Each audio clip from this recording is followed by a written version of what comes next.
सुभाषपा अध्यक्ष ओम प्रकाश राजभर भाजपा की अगुवाई वाले एनडीए यानी राष्ट्रीय जनतांत्रिक गठबंधन का हिस्सा बन गए। इस आशय की जानकारी खुद ओम प्रकाश राजभर और केंद्रीय गृह मंत्री अमित शाह दिए।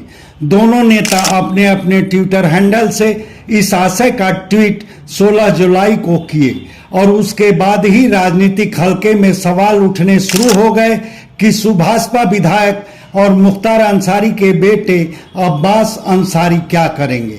बल्कि मीडिया तक में यह भी अटकलें शुरू हो गईं कि अब्बास अंसारी एनडीए का हिस्सा ही रहेंगे, मगर ऐसा होगा नहीं। अब आप सोच रहे होंगे कि मैं ऐसा क्यों कह रहा हूं, तो मैं आपको याद दिलाऊं कि पिछले साल जुलाई में राष्ट्रपति का चुनाव था। एनडीए की उम्मीदवार थी द्रौपदी मुर्मू और सुभाषपा उनके पक्ष में वोट करने का ऐलान की थी, मगर एन वोट के दिन अब्बास अंसारी बूथ पर नहीं पहुंचे थे। मतलब अब्बास अंसारी अपनी पार्टी सुभाषपा के उस फैसले से खुद को दूर कर लिए थे। तब साफ था कि अब्बास अंसारी को एनडीए से परहेज था और अब जब सुभाषपा एनडीए का हिस्सा बन चुकी है तब अब्बास अंसारी क्या करेंगे, इसका जवाब अब्बास अंसारी की ओर से नहीं आया है। वजह अब्बास अंसारी यूपी के कासगंज जेल में निरुद्ध हैं और उनकी पत्नी निकहत अंसारी चित्रकूट, पिता मुख्तार अंसारी बांदा जेल में कैद हैं, जबकि उनकी मां आफसा अंसारी और भाई उमर अंसारी भूमिगत हैं। मगर एनडीए में शामिल होने के बाद सुभाषपा की ओर से फौरी प्रतिक्रिया यही आई कि बिल्कुल अब्बास अंसारी भी पार्टी के फैसले के साथ रहेंगे। मतलब अब्बास अंसारी भी एनडीए का ही हिस्सा रहेंगे।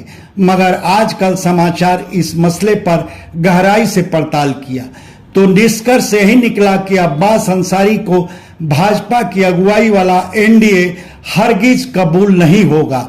वजह एनडीए में जाने पर अब्बास अंसारी को मिलेगा क्या? आखिर भाजपा सरकार अब्बास अंसारी और उनके कुनबे का जिस हद तक बिगाड़ना है उतना बिगाड़ चुकी है अथवा बिगाड़ ही रही है और कानूनन जितनी सजा दिलवानी है वह दिलवा ही रही है। खैर, सवाल यह कि अब्बास अंसारी सुभाषपा में किस हैसियत से रहेंगे। अगर खुद अब्बास अंसारी सुभाषपा छोड़कर कोई दूसरी पार्टी में शामिल हुए तो दल बदल कानून के तहत उनकी विधायकी चली जाएगी। सुभाषपा के विश्वस्त सूत्रों की मानी जाए तो पार्टी अब्बास अंसारी को निष्कासित करेगी और इसके लिए अब्बास अंसारी के विरुद्ध दर्ज आपराधिक मामलों का हवाला देगी। मतलब सांप भी मर जाए और लाठी भी ना टूटे। एनडीए से अब्बास अंसारी की दूरी भी कायम रहेगी और उनकी विधायकी भी बची रहेगी। खैर, सुभाषपा के इस पैंतरे पर आप क्या कहेंगे, यह हमारे कमेंट बॉक्स में जरूर बताएं। धन्यवाद। आपसे आग्रह है कि हमारे चैनल को लाइक करें, शेयर करें, सब्सक्राइब करें और फेसबुक यूजर हैं तो हमारे पेज को फॉलो करना ना भूलें।